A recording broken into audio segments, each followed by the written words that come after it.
Miara-paly eo anatrehan'ny tompo isika riavana raha tonga amin'izao alady fahatelo amin'ny volana jona izao. Alady manolotra indrindra ny fetim-pirenentsika ary atsiarovany fiangonan'i Jesosy Kristy eto Madagasikara ny sampana vokovoko manga mba hitaomana antsika ary ametrahana ao anetrentsika fiangonana ao am-pontsika koa ny hoe azo atao tsara ny manao fety tsy misy fisotro mahamamo. Fa ity an'ity koa dia faly isika raha mbola afaka manotrina miarahaba mirary soa ny ray mpianakaviana rehetra ary dia ho antsika ireo ho an'ny fiangonana tononona riavana ny fiadanana. Alohanantsika ny Lioka toko voalohany andininy fahavalo hatramin'ny fahafito ambin'ny folo. Lioka toko voalohany andininy fahavalo hatramin'ny fahafito ambin'ny folo. Ny teksta natolotry ny perikopa ho antsika dia milaza indrindra ny fisokafan'ny vanim-potoana vaovao tao aoriana ny testameta taloha mbola niainana tao anatin'ny fivavahana jiosy isokafan'ny vanim-potoana ny famonjena manomboka amin'ny jaona mpanao batisa, ny fahaterahan'ny jaona mpanao batisa. Inona moa ny zavatra nitranga no lazaina hoe misokatra indray vanim-potoana vaovao ao amin'ny tantara-pamonjena. Mandidina an'izao teksta izao dia reto ny zavatra nitranga. Ny voalohany, ny fahanginana ara-panahy teo amin'ny tontolo ny fivavahana jiosy. Inon'izany? Tsy ny teny na nanolotra naniraka mpaminany nandritra ny 700 taona talohan'izao tranga momba ny jaona mpanao batisa izao Andriamanitra. Tezitra izy ny hidiny fony satria makely fity ny zanak'Israely miovaova sy mivadibadika.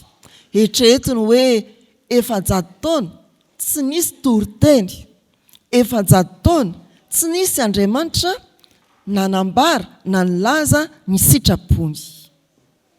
Itsika moa ohatrany tsy dia mampanina izay indray andro iny veny tsy mivavaka indray alahady iny. Fa ny azy 700 taona nisokatra amin'izay ny vanim-potoana dia io ny tantaran'ny nahaterahan'ny jaona mpanao batisa. Fa tao anatin'izany koa na dia tsisy aza ny afatr'Andriamanitra ny tempolo kosa dia mbola nisokatra ka azony atao tsara ny fanatitra. Mahatonga ny fitantarana eto amin'ny Lioka toko voalohany momba ny asa fisoronana nataon'i Zakaria. Mbola nisy ny fanompona an'Andriamanitra nataony fisoronana, saingy ny voamarika kosa dia ny hoe raha nataony fisoronana ny fanatitra izay nitanterahana dia tsy mba natao tamin'ny fomba bebaka marina fa fombafomba ihany. Raha amin'ny fiainantsika izao koa izany dia ny hoe tonga eto amin'ny alitara ianao handray fanasan'ny tompo, na tonga eto amin'ny alitara ianao hanao batisa ny zanakao, hanao fanekena, tonga eto ianao hanao fanekena isan-tsokajiny ho amin'ny fanompona samihafa dia zary fombafomba fotsiny izany fa tsy tena ny fotorana sy naorina tamin'izay sitrapon'Andriamanitra. Zavatra fahatelo izay mitranga tamin'izany fotoan'izany dia ny hena sy ny tsotsorika ny fandraisana andraikitry ny ray aman-dreny indrindra ny ray mpianakaviana tamin'ny fitaizana ny tarany. Amin'ny fomba jiosy mantsy ara-panahy dia ny ray mpianakaviana indrindra no manomboka ny fitaizam-panahy ao amin'ny ankonana. Ny hena izany tamin'ny fotoana ny sehoany ny tantara manoloana antsika. Na izany na tsy izany aza nefa dia nisy ireo olona mahatoky toa ny Zakaria sy Elizabeta voalaza fa nandeha tamin'ny fahamarinana na marina teo anatren'Andriamanitra sady nitondra tena tsara ny fanaraka tamin'Andriamanitra. Ilay sisa mahatoky Zakaria sy Elizabeta tao anatin'izany. Lioka toko voalohany andininy fahaenina. Ny lohahevitry ny perikopa iombonantsika miainga amin'ity teksta ity dia tsy miova fa manao hoe manapaka amin'ny fahefany ny tompo. Ao anatin'izany toe-javatra ny tany saina vetivety izany miankina amin'izao teksta izao dia ireto ry havana misy afatra azontsika iainana indray. Ny voalohany, manapaka amin'ny fahefany momba ny vavaka ataontsika ny tompo. Manapaka amin'ny fahefany momba ny vavaka ataontsika ny tompo. Eo amin'ny andininy 17 dia voasoratra ny hoe hoy ilay anjely taminy, aza matahotra Zakaria fa efa nohenoina ny fangatahanao. Ao anatin'ilay fiainam-panahy maina dia maina, mbola maharitra mivavaka Zakaria sy Elizabeta. Ny antom-bavaka izay tany sainy dia ny mba hananany zanaka, fa mivavaka koa izy ho an'ny vahoaka an'Andriamanitra izay hananany anjara fisoronana. Aza matahotra ry Zakaria, efa nohenoina ny fivavahanao. Manapaka amin'ny fahefany momba ny vavaka ataontsika Andriamanitra. Ao amin'ny Isaia 7:1-2 dia misy teny milaza fa tena manapaka ny amin'izany atao hoe amalinana tsy amalinana ny vavaka ataontsika izany ny tompo. Hoy ny soratra masina amin'ny anaran'i Jesosy, Isaia 7:1-2. Indro ny tanan'i Jehova tsy fohy fa mahavonjy, ny sofiny tsy lalo-dalovana fa mahare. Fa ny helokareo ny efitra mampisaraka anareo amin'Andriamanitrareo, ary ny fahotanareo no mampiafina ny tavany aminareo, ka dia tsy miaino izy. Misy efitra mampisaraka ny heloka sy ny fahotana, dia io Andriamanitra hoe vavaka midona amin'ny plafond zany vavaka izany, tsy miaino aho. Manana fahefana ny amin'ny vavaka ataontsika ny tompo. Voatsely sika raha nangataka ny reniny Jakoba sy Jaona teo anatrihan'i Jesosy hoe rehefa mby amin'ny fanjakanao ianao dia aoka ny anankiray amin'ny zanako mba ho ankavia, ny anankiray mba ho ankavanana. Dia hoy Jesosy hoe tsy izany manapaka an'izany raha matotia, tsy izany manapaka, fa Andriamanitra ray no manao hoe aviatsy izy na aviatsy izy. Manapaka feno amin'ny valy ny fangatana, amin'ny valy ny vavaka ataontsika ny tompo amin'ny fahefany. Raim-pianakaviana malala, misy fanomezana ngeza be izay tiany ny tompo tononona amintsika raha ny vavaka isika. Hoy ny anjely, ho koa ny fiangonana aminao amin'ity an'io ty. Aza matahotra ry, dia ny anaranao atao eo, efa nohenoina ny fangatahanao. Aza neka misy raim-pianakaviana mbola tsy nandohalika ny vavaka mihitsy, naneo ny faniriany teo anatrehan'Andriamanitra. Aza neka misy raim-pianakaviana izay antsona hivavaka ka anao hoe mba ataovy aloha e. Na antsona hiary hivavaka dia ataovy ao ny ianareo fa mbola mijery mondial. Ny efatra maraina moa le izy. Fa tsy azo izany fanomezana lehibe toy ny anjely izany hoe aza matahotra, efa nohenoina ny fangatahanao. Anio ho antsika, ho anareo raim-pianakaviana, dia tia ny tompo tononona raha feno vavaka ianao. Nahatra tamin'ny fangatahana ianao, ninona antom-bavaka ao? Dia izao, dia hiteny aminao ny tompo hoe aza matahotra, efa nohenoina ny fangatahanao. Raiso fanomezana lehibe ho an'ny raim-pianakaviana feno vavaka, maharitra mivavaka, mitaraina andro manalina. Izany teny izany ankehitriny. Manapaka amin'ny fivavahana ataontsika amin'ny fahefany ny tompo. Ny faharoa, manapaka amin'ny fahefany momba ny hoavintsika ny tompo. Raha manohy ny vaky-teny isika dia misy filazana hoe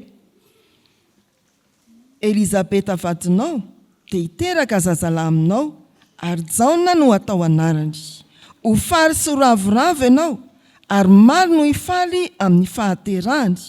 Fa ho lehibe eo anatrehan'ny tompo izy, ary tsy hisotro divay na toaka, sady ho fenoina ny fanahy masina hatrany ankibon-dreniny azy. Manapaka amin'ny fahefany na amin'ny hoavintsika ny tompo. Zakaria dia nangataka, ary indro izy ahazo zanaka Jaona no anarany, fahasoavana ny hevitra izany. Tsy valim-bavaka noho ny fikirizana, fa valim-bavaka noho ny fanapahan-kevitra Andriamanitra manana ny fahefany amaly amin'ny fahasoavany.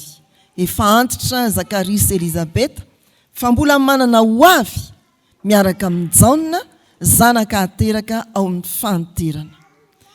Manapaka amin'ny fahefana ny amin'ny ho avintsika ny tompo.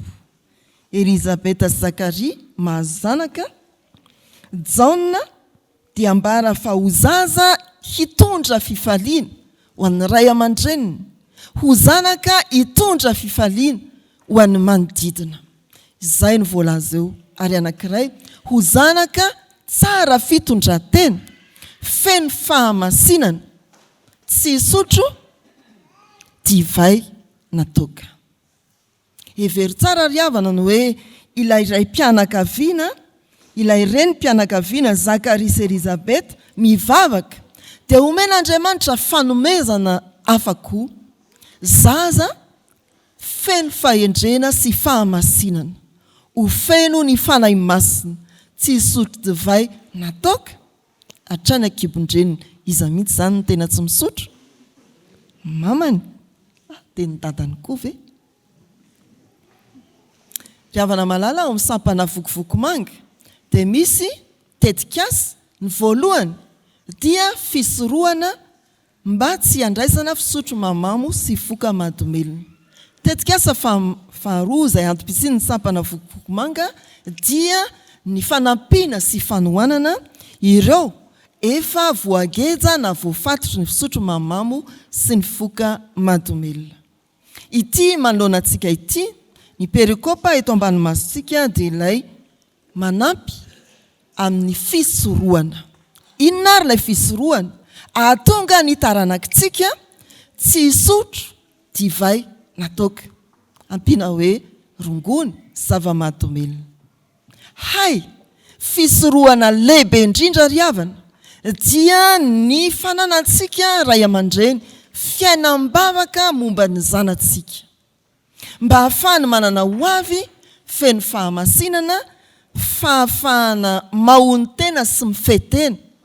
Raha tonga eto amin'izao tontolo izao izy, mbola tsisy akory fa efa ambaran'ny tompo hoe ho avy Jaona izay tsy hisotro divay natoka ary ho fenoina ny fanahy masina.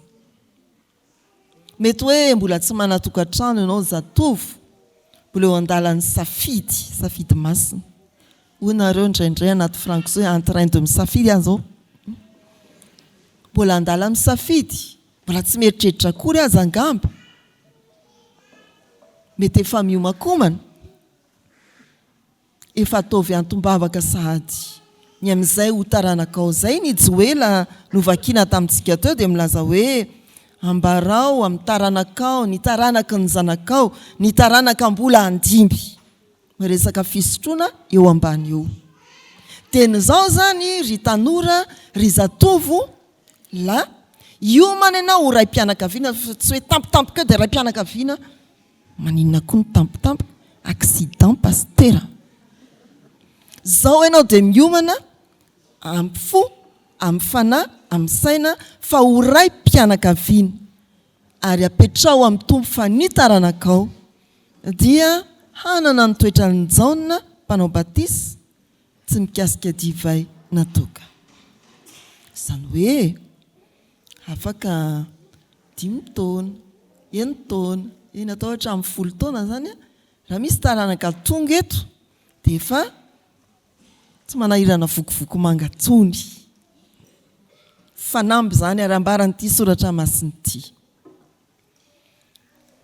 Manapaka amin'ny fahefany amin'ny ho avintsika ny tompo ary mivavaka asandratsika isan'ankonana dia mitondra ho avy feno fifehezan-tena, feno fahamasinana araka an'Andriamanitra. Ataovy zany mivava mba ho taranaka indray mira, lavitra ny fisotro mamamo, foka mahadomelina, ny taranaky ny fiangonana, ny taranaky ny fiarahamonina. Fa ao anatin'izao andin-tsoratra masin'izao koa ry havana dia mahazo taranaka tompona andraikitra Zakaria sy Elizabeta. Manapaka amin'ny fahefany ao amin'ny fifandraisana ny tompo. Andraikitra izay hosahany ity Jaona mpanao batisa ity, ny fampiverenana ny olona amin'Andriamanitra eo amin'ny 9:40 ary ny fampitodiana ny ray amin'ny zanany, ny fanomezana fankatoavana ny zanaka. Zay ny 9:40 sy 17. Tsy vitany hoe manapaka ny amin'ny hoavintsika ihany ny tompo, fa manapaka amin'ny fahefany eo amin'ny fifandraisantsika amin'Andriamanitra. Io misy olona na fetena tompona andraikitra hamerina ny olona amin'Andriamanitra amin'ny fibebahana marina ary hamerina ny fifandraisana sy fifankazahoanam-po any amin'ny isan'ankonana. Vonina ve isika ry havana? Itodika amin'Andriamanitra tsy amin'ny fombafomba tahaka ny tamin'ny fotoanan'i Zakaria sy Elizabeta, fa amin'ny fibebahana marina no ny afatry ny fiangonana ka hiverina amin'Andriamanitra, hiavana amin'Andriamanitra, manana fahefana hampiavana amin'Andriamanitra. Jaona mpanao batisa mitondra ny afatra fampiavanana izy, miverena amin'Andriamanitra. Valio zany antso zany. Vonina ve ny isan'ankonana? Misy ray mpianakaviana mikisaka kokoa amin'ny zanany vavy izy, fa somary lavidavitra ny zanany lahy. Tsia, na zanaka vavy na zanaka lahy, ampiraiketo amin'ny zanakao ny fonao. Aoreno ny fiombonana ao amin'ny ankonana. Ho an'ny zanaka, avereno amin'ny rainao ny fonao. Mety hoe nalahelo ianao satria nitoboka loatra amin'ny feon-dada, mahery loatra tamin'ny fitenenana ka tsy zakanao. Miverena amin'ny fofeny fitiavana eo amin'ny dadanao. Mety hoe ianao ray mpianakaviana nalahelo tamin'ny nataon'ny zanakao. Mety nandreratsira izy na tsy nanazy, namotsy fotsy ianao. Avereno aminy ny fonao. Izany ty 9:17 ty. Jaona mpanao batisa dia ny sary ny fiangonana ankehitriny, manafatrafatra ary mampitondra teny ao amin'ny isan'ankonana, ampivereno ny fon'ny ray sy ny zanaka. Ataovy mifandray tsara isika isan'ankonana. Ray mpianakaviana ianao mitody amin'ny zanakao lahy. Raha nisy nampalahelo anao anaka tamin'ny fiainako, mamela zay ilay fetiny indray. Raha zanaka ianao mitody amin'ny rainao, raha nisy nampalahelo dada, dia mamela zay ty fetiny indray androany ty araka ny perikôpa 9:17. Hampody ny fon'ny ray ho amin'ny zanaka ary ny tsy manoa ho amin'ny fahendren'ny marina. Riavana malala rehetra amin'ny tompo, raha fitiny izay voalaza dia ny hoe aokisika hayankasitraka ny tompo fa mbola misy toriteny azontsika henona, tsy tahaka ny tamin'ny androny Zakaria hoe 100 taona tsy isy toriteny. Ary araotiny mbola hisy famafazana ny teny ary raiso izany teny zany. Tamin'ity androany ity dia nafarana isika mba ho ray-mpianakaviana vonina andray ny fanomezan'Andriamanitra valim-bavaka. Ray-mpianakaviana vonina andohalika ho an'ny zanany mba hampijoro zanaka ho feno fifehezantena sy fahamasinana ary ho tompona andraikitra, tsy eo amin'ny ankonana ihany fa eo amin'ny fiarahamonina sy ny firenena. Tsy ho zanaka ampitondra alahelo ray aman-dreny, fahafaly ray aman-dreny hoy ny teny fampanantenana eo amin'ny 9:40 ary ampifaly ny manodidina azy koa. Ray aman-dreny hanomana taranaka hiaona amin'Andriamanitra. Engany ry havana, ny lohalika ray mpianakaviana andohalika eo anatrehan'ny tompo dia hampijoro zanaka lahy, zanaka vavy, feno fifehezantena, lavitra ny sotro mamamy sy ny foka mahadomelona ary ho tompona andraikitra ampifaly ny fiarahamonina. Amen.